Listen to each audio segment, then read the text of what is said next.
अस्सलाम वालेकुम। I hope कि आप सब ठीक होंगे। आज आपके साथ बहुत ही ज़बरदस्त और एकदम बढ़िया सा स्नैक्स रेसिपी शेयर करने वाली हूँ। ये बहुत ही ज़बरदस्त बनके रेडी हुई है। आप बनाओगे तो इसे बार बार बनाओगे, एकदम बहुत ही बढ़िया। और इसे आप चाय के साथ या फिर आप इसे स्नैक के तौर पर आप इसे इंजॉय कर सकते हो। बहुत ही ज़बरदस्त बनी है और एकदम देखिए क्रिस्पी और क्रंची बनकर ये रेडी हुई है। एकदम हम परफेक्ट इसे बनाएंगे स्टेप बाय स्टेप। और फिर चलिए इसे स्टार्ट करते हैं।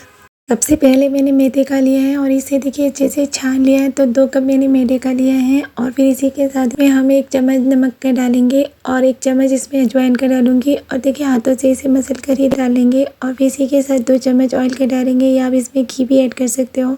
और फिर देखिए इसे अच्छे से मिक्स करेंगे कि जो ये घी है इसके आटे में अच्छे से ये ऐड हो जाए। और फिर इसे अच्छे से मसल कर हम आटा गूँध लेते हैं। जिस तरह से रोटी का आटा हम गूँधते हैं तो इसी तरह से एकदम सॉफ्ट और एकदम बहुत ही अच्छे से आटा गूँध लेंगे हम पानी के साथ ही। और जितना पानी की ज़रूरत है इसमें हम डालकर इसे अच्छे से गूँध लेते हैं। तो देखिए थोड़ा सा मसलती हूँ ये आटे का कि ये अच्छे से सॉफ्ट इसकी अच्छे से देखिए इसकी डो बन जाए। इस तरह से देखिए ये नरम हो चुका है और इसे हम कवर कर देते हैं 10 मिनट के लिए और इसे हम रेस्ट देंगे 10 से 15 मिनट के लिए। और फिर चलिए स्लरी बनाते हैं। इसके लिए मैंने 2 चम्मच ही कॉर्नफ्लोर के लिए और इसके साथ 2 चम्मच मैंने मैदे के लिए। तो आप चाहें तो 2 या 3 चम्मच मैदे का ऐड कर सकते हो। और मैंने देखिए घी का मेल्ट कर लिया था तो इसे मेल्ट कर ही ठंडा कर इसे हम डालेंगे। और फिर इसी के साथ हम इसे घी से इसे इसके देखिए इस तरह से पेस्ट बना लेंगे। और फिर थोड़ा सा ये ठीक लग रहा है तो देखिए इस तरह से ये अब अच्छे से ये बन चुका है। और फिर इस तरह से थोड़ा सा ही तेल डालकर इसे अच्छे से मैं इसका पेस्ट बना लूँगी। और फिर ये देखिए रेडी हो चुका है तो इसे एक साइड रखते हैं। और फिर चलिए 10 से 15 मिनट हो चुके हैं तो इसे चेक करती हूँ और आटा एकदम से सॉफ्ट बनकर ये देखिए रेडी हुआ है। देखिए इसे इस तरह से एकदम बहुत ही नरम और एकदम सॉफ्ट सा आटा चाहिए। और फिर चलिए इसके हम पेड़े बनाते हैं। तो इस तरह से 4 से पेड़े बनेंगे ये देखिए इस तरह से। और फिर इसे अच्छे से मैं देखिए रोटी की तरह ही जो होती है पेड़ा इस तरह से हम इसे अच्छे से बेल लेंगे आटा डस्ट कर। और फिर अच्छे से इसकी पतली सी रोटी बनाएंगे। देखिए इस तरह से इसे अच्छे से बेलूँगी मैं और अच्छे से हम इसे देखिए रोल कर लेते हैं रोल से। और इसकी अच्छे से पतली सी रोटी बना लूँगी इस तरह से देखिए। और अच्छा सा जितना भी ये पतली बनेगी उतने से इसके लेयर अच्छे आएंगे। और फिर इस तरह से देखिए एक रोटी बनकर रेडी हो चुकी है। इसी तरह से दूसरा पेड़ा भी लेकर इसके ऊपर से आटा टच कर इसे अच्छे से गोल शेप में देखिए इस तरह से हम बेल लेंगे। और फिर इसी तरह से भी पहली और दूसरी और इस तरह से 4 रोटी मैं पतली बनाकर बेल लेती हूँ देखिए इस तरह से। और फिर ये 4 रोटी बन चुकी है तो अब जो स्लरी बना है इसके ऊपर से डालूँगी। डालकर अच्छे से हम सारा फैला लेंगे। और फिर दूसरी रोटी का भी इसके ऊपर से रखेंगे।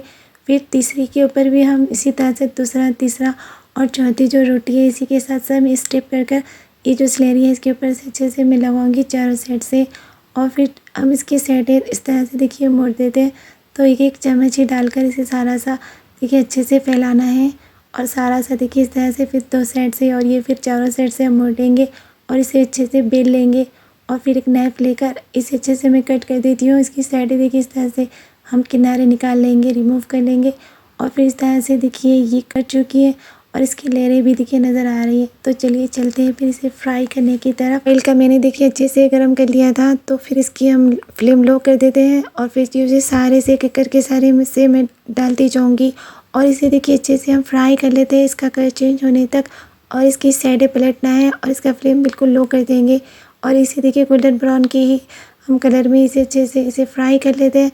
तो देखिए इसे मैं आपको दिखाती हूँ एकदम बहुत ही अच्छे से ये फ्राई हो रही है और इसकी देखिए लेयरें भी खोल रही हैं एक एक करके। तो देखिए इस तरह से ये अच्छे से अब फ्राई हो रही है इस तरह से देखिए। तो देखिए अब इसे हम और 5 मिनट के लिए फ्राई कर लेते हैं। और फिर देखिए ये अच्छे से गोल्डन ब्राउन हो चुकी है। तो इस तरह से मैं इसे पलटूँगी और अब इसे एक प्लेट में डिश आउट कर लेती हूँ। तो देखिए ये सारे से हम जो ये खरी बिस्किट है सारे से निकाल लेंगे एक एक कर और इसी प्लेट में हम डालते जाएंगे। तो जो इसके ऊपर से देखिए हम इसके पेपर के ऊपर से ही इसे डालेंगे तो इसका जो तेल होगा वो रिमूव हो जाएगा। तो फिर देखिए इसकी लेयरें भी नज़र आ रही है और अच्छे से ये फ्राई हो चुकी है। सारे से देखिए इस तरह से मैं निकाल लूँगी। और फिर देखिए इसे इसका फ्लेम बिल्कुल ही लो कर देंगे हम और इसे फिर ठंडा करने के लिए रख देती हूँ। तो आपको इसके बाद में चेक करके दिखाती हूँ। तो इस तरह से जितने भी ये जो मैंने बना कर रखे हैं इसे सारे से फ्राई कर लेते हैं। देखिए इस तरह से इसे एक एक कर डालते जाऊँगी। जितने बने हैं ये उस सारे से मैं फ्राई कर इसे रख लूँगी। आप इसे स्टोर कर भी रख सकते हो तो ये ख़राब नहीं होंगे। और देखिए माशाल्लाह से ये सारे खरी बिस्किट बन के रेडी हो चुकी है और लगते हैं ना बेकरी की स्टाइल की तरह ही इसे बनाकर मैंने रेडी किया है। बहुत ही ईजी है और बहुत ही आसान है और आपको बाहर से लाने की ज़रूरत ही नहीं पड़ेगी। घर पर इतनी अच्छे से एक स्नैक बनाकर आप ज़रूर ट्राई कीजिएगा। एकदम परफेक्ट और एकदम देखिए क्रिस्पी और क्रंची ये बनकर रेडी हो चुकी है। और फिर देखिए मैं इसे आपको चेक कर भी दिखाती हूँ। एकदम बढ़िया है। देखिए इसकी लेयर कितनी अच्छी सी खुली है और बहुत ही परफेक्ट है। और इसे तोड़ कर दिखाती हूँ तो देखिए कितनी क्रिस्पी और क्रंची बनी है। ये बहुत ही ज़बरदस्त और बहुत ही डिलीशियस सा स्नैक बनकर रेडी हो चुका है। और फिर आप इसे जिस तरह से एंजॉय करना चाहते हो कर सकते हो और इसे स्टोर कर भी रख सकते हो। इसे आप चाय के साथ भी ज़रूर ट्राई कीजिएगा। और फिर देखिए इसे आपको मैं ट्राई करके दिखाती हूँ। एकदम क्रिस्पी है और बहुत ही क्रंची बनी है। इसे ज़रूर ट्राई कीजिएगा। पूरा वीडियो वॉच कीजिएगा। लाइक शेयर और सब्सक्राइब करना मत भूलिएगा। इसी तरह की मैं रेसिपी आपके साथ ज़रूर शेयर करूँगी। तो इसे देखिए आप इसे स्टोर कर भी रख सकते हो तो ये ख़राब नहीं होंगे। तो देखिए इस तरह से। और फिर दुआ में याद रखिएगा, अपना ख्याल रखिएगा। फिर मिलते हैं किसी नेक्स्ट रेसिपी के साथ। अल्लाह हाफ़िज़।